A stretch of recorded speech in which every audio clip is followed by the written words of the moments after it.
들의 체포 시도는 이루어지지 못한 채 사람들은 다 각기 자기 집으로 돌아갔습니다. 그러나 예수님은 집으로 가시지 않고 감람산으로 가셨다라고 말합니다.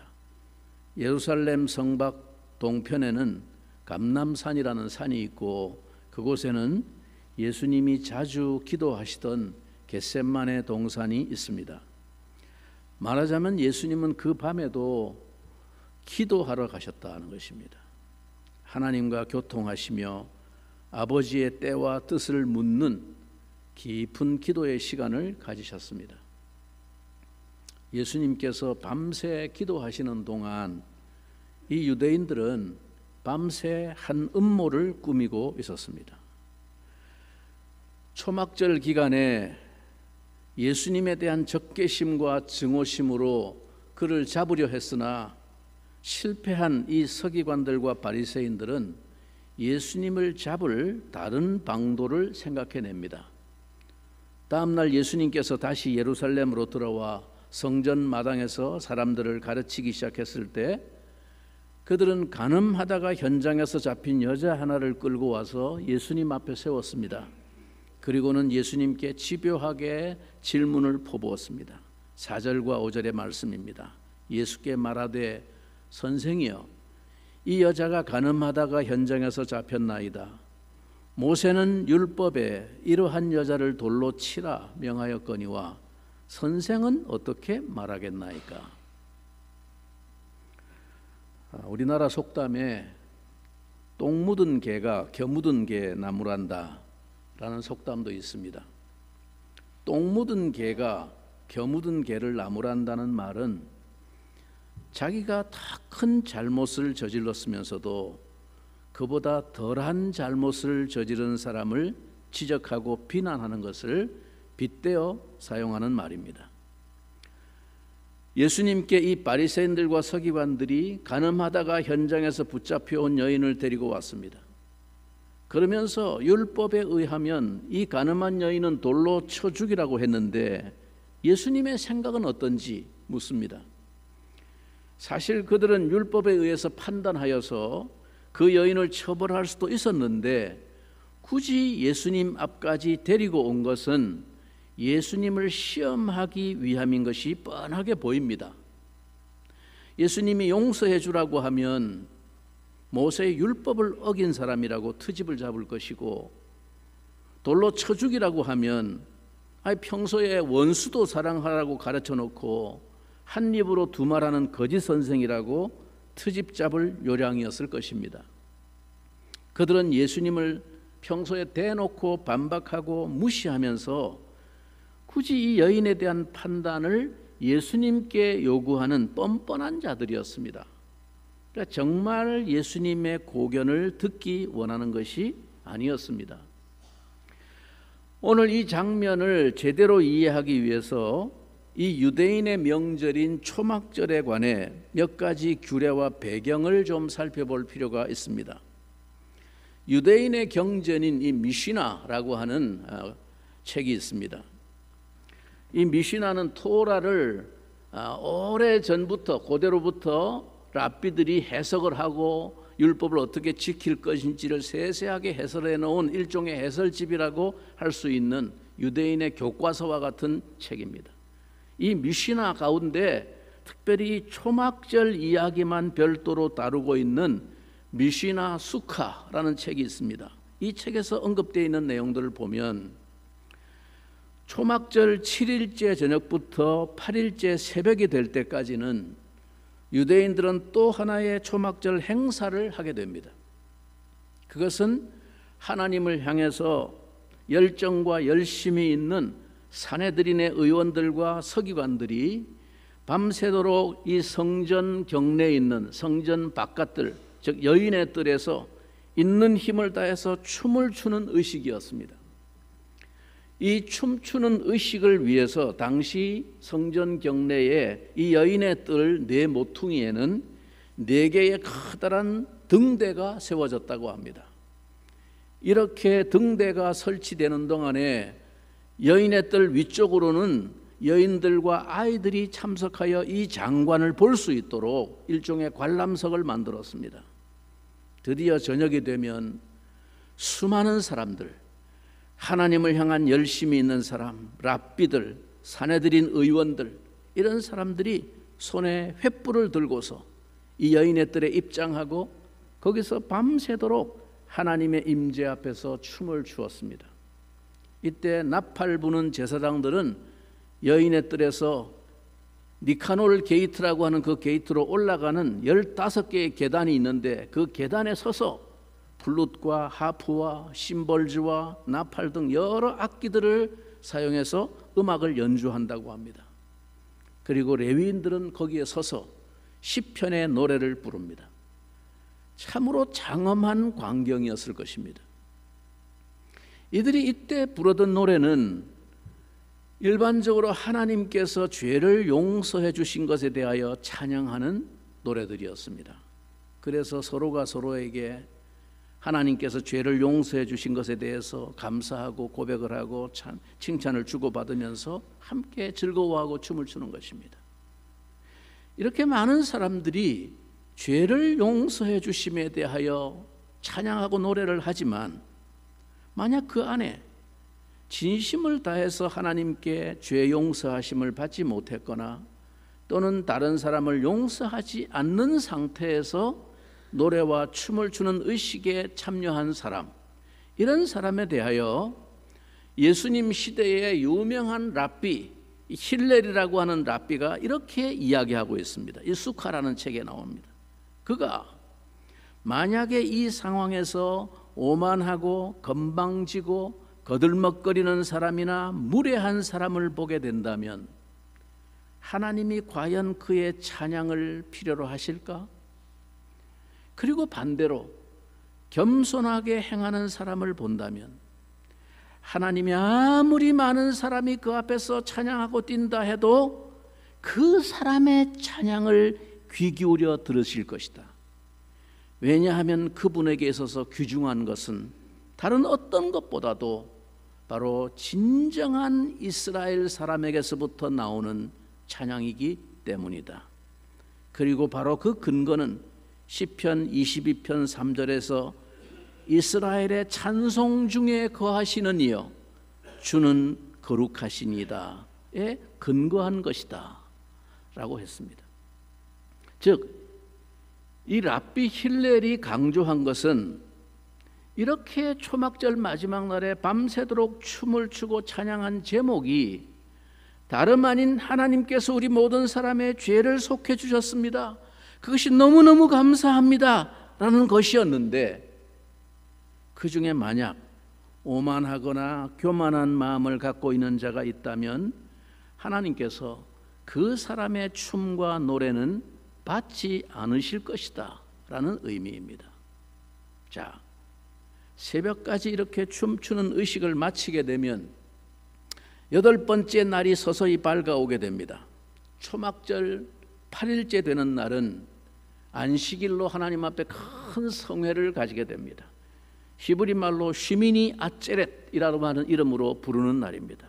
이 날은 예루살렘의 모든 사람들이, 모든 고아와 과부와 노예들까지 함께 음식을 나누어 먹고 할렐루야 찬송을 부르면서 하나님께서 자신들의 모든 죄를 용서해 주신 것과 그리고 앞으로 내려주실 비를 기대하면서 모든 사람들이 함께 즐기는 그야말로 축제의 날이었습니다.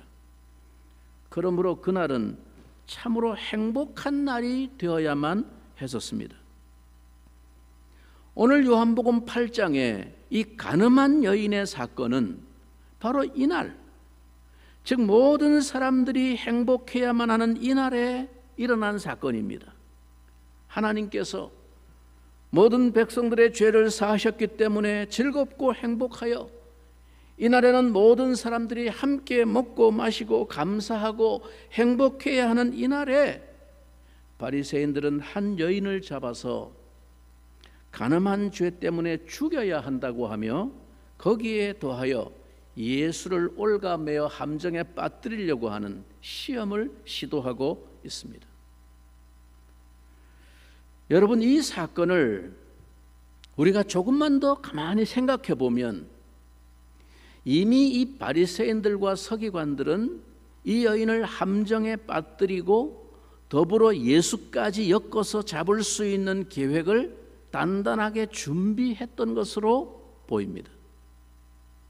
여러분, 동서고금을 막론하고 남녀가 부끄러운 행위를 하는데, 불륜을 행하는데 누구나 볼 수 있는 곳에서 공개적으로 하는 일은 없습니다.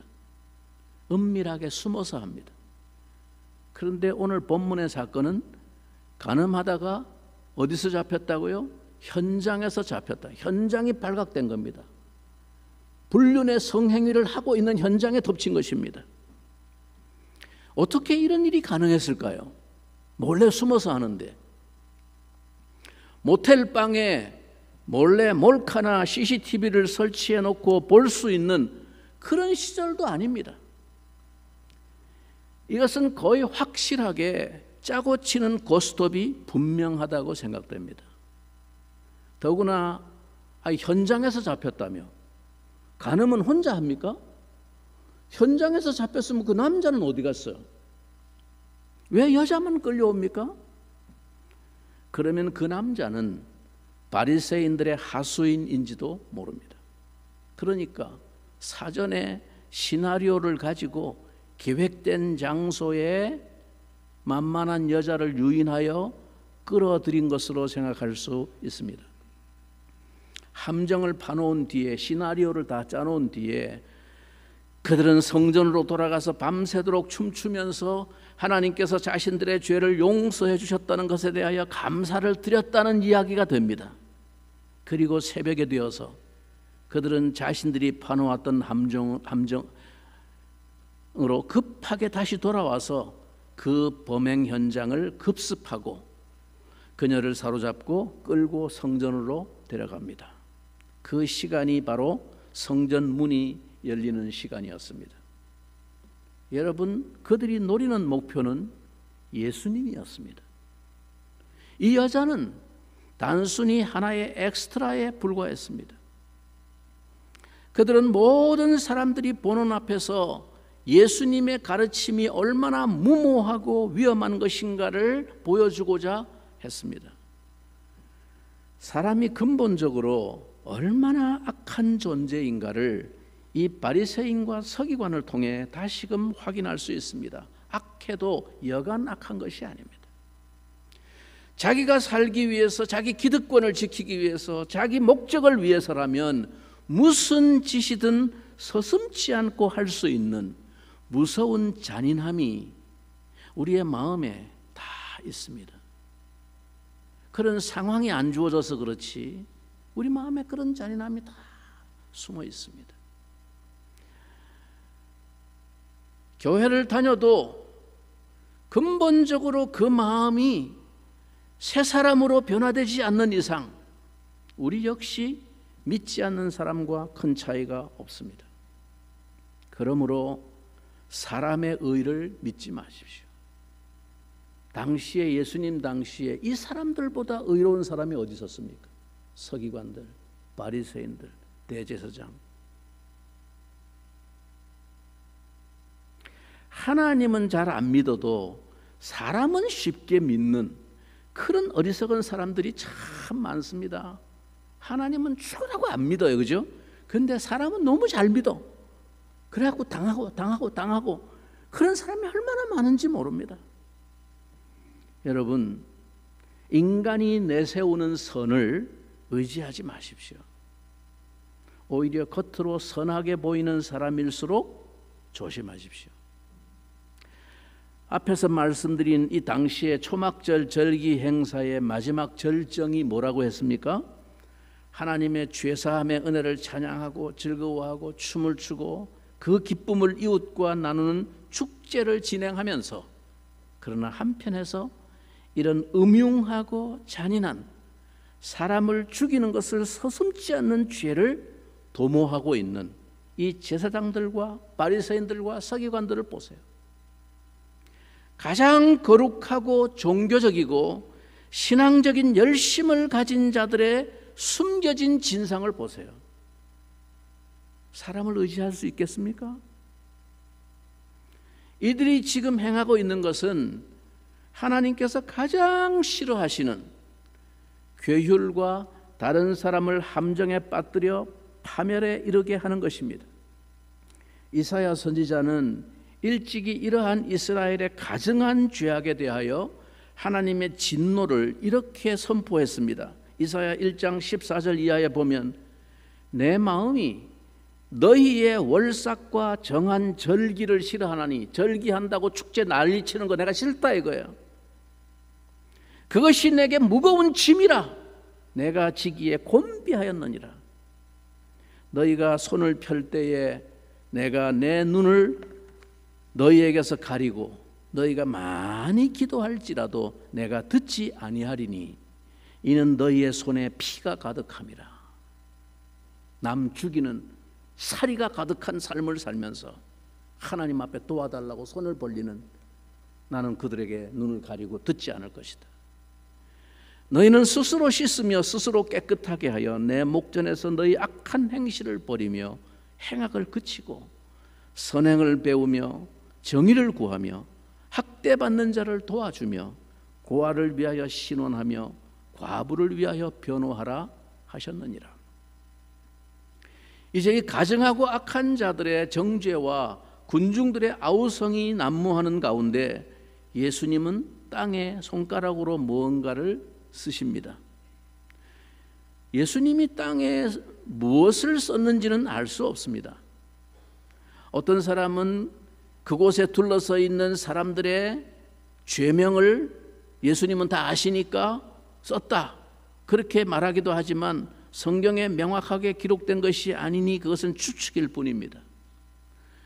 바리새인과 서기관들은 계속하여 어떻게 하면 되겠냐고 다그쳐 묻습니다. 그때 주님께서 대답하십니다. 너희 중에 죄 없는 자가 먼저 돌로 치라. 아마 그전 같으면 가늠한 여인이 현장에서 붙잡혔으면 크게 진노하면서 돌을 들어서 곧바로 던져대기 시작했을 것입니다. 그런데 시간을 두고 그렇게 말씀하시고 다시 손가락으로 땅에 무언가를 쓰시는 예수님을 보면서 한 사람 두 사람 양심의 가책을 느끼기 시작했습니다. 그리고 하나씩 둘씩 그 자리를 떠나갔습니다. 율법에는 가장 먼저 돌을 들어서 치는 자가 그 일의 증인이 됩니다. 그는 이 처형에 대한 책임을 져야 했습니다. 만약 누가 왜 이 여자를 돌로 쳐 죽였느냐라고 묻는다면 그 모든 이유를 설명하고 그것에 대한 책임을 져야 하는 사람이 제일 먼저 돌을 던진 사람이었습니다. 그런데 놀라운 일이 일어났습니다. 아무도 먼저 돌을 던지기를 원하지 않았던 것입니다. 모두들 다른 사람이 먼저 돌을 던지면 그때 따라서 던질 생각은 하고 있었지만 자기가 제일 먼저 돌을 던지려고 생각하는 사람은 아무도 없었습니다. 그러니 서로 눈치만 보다가 하나씩 둘씩 그 자리를 떠나간 것으로 생각됩니다. 예수님은 이 여인이 죄를 범한 것은 맞지만 너희들은 죄 없이 깨끗한가? 라고 물으시는 것이기도 합니다. 남을 정죄하기에만 급급하고 자신의 상태는 돌아보지 않는 자들을 향한 우리 주님의 도전이기도 합니다. 우리는 가늠하다가 현장에서 잡혀온 이 여자의 죄가 결코 가볍다고는 생각하지 않습니다. 이것은 정말 더러운 죄이고 비난받아 마땅한 죄였습니다. 그러나 문제는 예루살렘에서 가장 중요한 신앙적인 사람들이 이 여자에게 돌을 던질 수 없을 정도로 예루살렘이 죄에 오염되어 있었다는 사실입니다. 이미 그곳에는 죄가 보편화되어 있었습니다.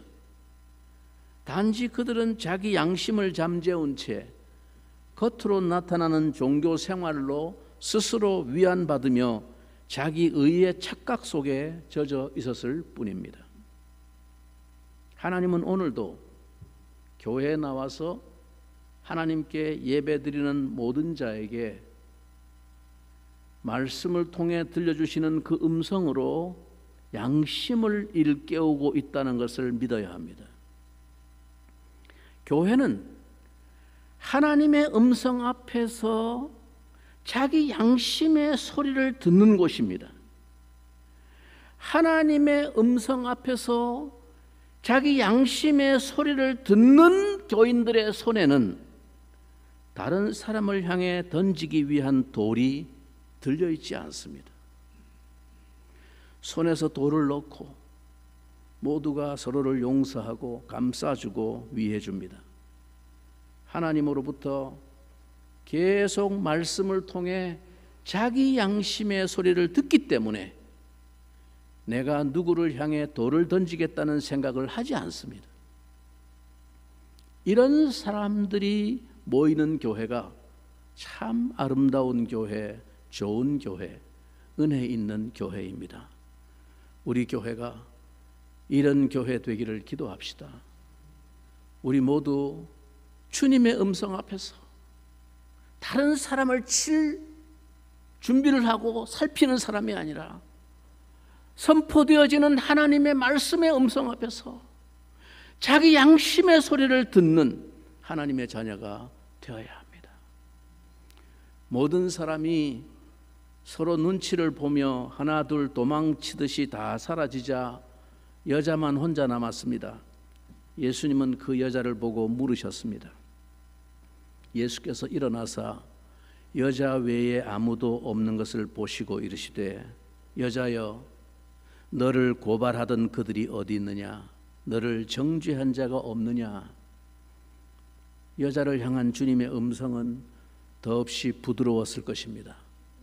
죄인을 불쌍히 여기시는 주님께서는 사악한 사람들에게 이용당하여 이제 죽을 처지에 놓인 이 여자를 참으로 불쌍히 보셨을 것입니다. 여자가 기어들어가는 목소리로 아무도 없습니다 라고 대답했을 때 주님께서는 말씀하십니다. 나도 너를 정죄하지 아니하노니 가서 다시는 죄를 범하지 말라. 오늘 이 본문은 우리 시대의 많은 사람들에게 기독교 복음의 본질을 잘못 적용하는 오해를 불러일으키기도 합니다. 여기서 사람들은 이 예수님의 관용과 용서의 사랑을 이야기하면서 오늘날 기독교가 복음의 정신을 잃어버리고 지나치게 경직되고 독선적이라고 비난하기도 합니다.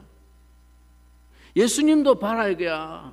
너희 가운데 죄 없는 자가 돌로 치라고 용서해 주셨다 이거야. 그렇게 남 정죄하고 그 기독교 정신이 아니라는 거죠. 정죄하지 말고 용서하고 관용하는 것이 기독교의 정신이라고 어줍지 않은 지식인들이 성서의 가르침을 호도합니다. 이것이 많은 사람들에게 인기를 끌고 먹혀 들어갑니다. 오늘 포스트 모던 시대의 풍조이고 사상입니다. 우리 시대는 아예 죄라고 하는 용어 자체를 혐오합니다. 그 말이 인간을 위축시키고 심리적으로 압박한다는 것입니다. 이것을 종교의 폭력이라고 말합니다. 포스트 모더니즘은 모든 가치를 상대화시켜버립니다. 절대라는 게 없다는 거예요. 윤리의 잣대를 폐기시켜버립니다. 각자 자기 마음에 좋은 것이 옳다고 주장합니다. 그래서 사람들은 사랑을 사랑 외치지만 사랑을 정욕의 다른 이름으로 포장을 하고 사랑의 이름으로 조강지처를 거리낌 없이 버리고 간통이 더 이상 사회에서 범죄로 취급되지 않습니다. 사랑했다는데 뭐 남의 사랑을 왜 간섭하냐는 거야 국가가. 그러나 분명히 예수님은 이 여인에게 정죄하지 않는다라고 하셨지 죄가 아니라고 하시지 않았습니다. 네가 한 짓은 죄가 아니야. 괜찮아. 이렇게 말씀하지 않았습니다. 용서하겠다라고 하셨지 죄가 없다고 하시지 않았습니다. 여기서 너를 정죄하지 않는다는 표현은 죄가 없다고 말씀하시는 것이 아니라 그 죄에 대한 처벌을 내리지 않겠다라는 말씀입니다. 용서한다는 것은 이미 여인이 한 짓이 죄임을 전제한 것입니다. 그렇지 않습니까? 죄가 아니면 용서하고자 하시고 할 것도 없지. 용서한다는 말 자체가 이미 그 여자가 한 짓이 죄라는 것을 전제하는 것입니다. 죄를 지은 것은 분명하지만 그 죄로 인해 처벌을 내리지 않겠다는 말씀입니다. 가서 다시는 뭐를 범하지 말라? 죄를 범하지 마라. 네가 한 짓은 죄다. 그거 다시 하면 안 돼. 이렇게 당부하신 것이 바로 이것을 반증하고 있습니다. 이 여인의 행위를 죄라고 주님도 인정하셨다는 것이죠. 우리 주님은 죄를 처벌하기 위해 이 땅에 오신 분이 아닙니다. 우리 주님은 죄를 지어 죽을 수밖에 없는 우리를 구원하기 위해 오신 분이십니다. 사도 요한은 이 사건을 여기에 기록함으로 심판과 처벌을 위해 이 땅에 오신 것이 아니라 우리를 구원하기 위해 오신 그리스도이심을 보여주고 있습니다. 이것이 예수님과 그 서기관 바리새인 같은 유대인들의 율법의 차이입니다. 율법은 여인을 죽이라고 합니다. 하지만 이제 그 율법의 본질을 완성하신 예수님은 그 율법의 본질인 사랑으로 여인을 용서하고 살리실 수 있는 분으로 우리 가운데 오셨습니다. 유대인들의 율법 아래서 간음한 여인에게는 기회가 없었지만 이제 율법 자체이신 예수님 안에서는 돌이킬 기회가 주어진 것입니다. 율법만으로는 아무도 가망이 없고 율법이 가리키는 예수님만이 우리에게 생명의 소망이 되시는 이유가 여기에 있습니다. 예수님은 자신이 이 세상에 오신 이유를 이렇게 말씀하셨습니다. 요한복음 앞부분에 3장 17절에서 하나님이 그 아들을 세상에 보내신 것은 세상을 심판하려 하심이 아니요 그로 말미암아 세상이 구원을 받게 하려 하심이라. 율법이 정죄하여 사망 선고를 내린 이 세상을 구원하려고 오셨다는 뜻입니다. 그렇다면 예수님은 아니 무슨 근거로 이렇게 당당하게 분명히 죄를 지은 사람을 율법도 그것은 죄라고 돌로 쳐 죽여야 된다고 말한 이 여인을 정죄하지 않는다고 선포할 수 있는 당당한 근거가 뭘까요? 무슨 근거로 주님은 이렇게 당당하게 외칩니까? 그것은 예수님이 친히 이 여인이 받아야 할 형벌을 대신 받으실 것이기 때문입니다. 이제 몇 달 후 6월절이 돌아오면 이 여인을 대신해 예수님이 십자가에 달려 죽으실 것이기 때문입니다. 바로 예수님의 죽음이 여인에게 사죄 선포를 하실 수 있었던 근거인 것입니다. 이 용서는 말하자면 자기 생명을 담보로 한 용서입니다. 이 사실을 늘 마음에 기억하고 살아야 합니다.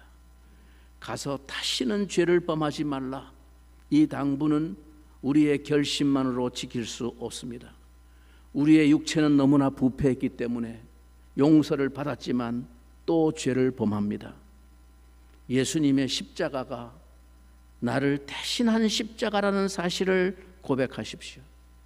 그 죽음이 나의 죽음을 대신한 것이고 내가 돌에 맞아 죽어야 될 것을 대신 돌에 맞아 죽으신 죽음이라는 것을 인정하십시오. 용서는 열매를 기대합니다. 회개에 합당한 열매가 없으면 스스로 그 용서를 받아들이지 않는 것과 같습니다. 아직도 지은 죄를 정리하지 못했다면 하나님께 내어놓으십시오. 우리는 지나온 삶이 어떠하든지 무조건 우리를 용서해 주시는 주님의 음성을 받아들여야 합니다. 나도 너를 정죄하지 아니하노니 라는 주님의 음성을 들을 수 있기를 바랍니다. 기도가 우리의 호흡이고 말씀이 우리의 양식이라면 용서는 우리 몸에 흐르고 있는 피와 같습니다. 용서의 피가 흐르지 않는 사람은 죽은 사람입니다. 그는 예수님의 용서의 피의 의미를 모르고 있기 때문입니다.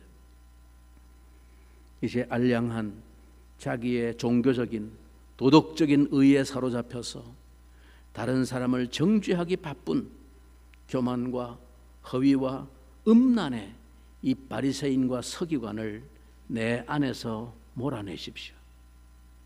가늠한 여인의 마음에 있던 그 죄책감을 내어놓으십시오. 그리고 습관적인 죄에서 벗어나십시오.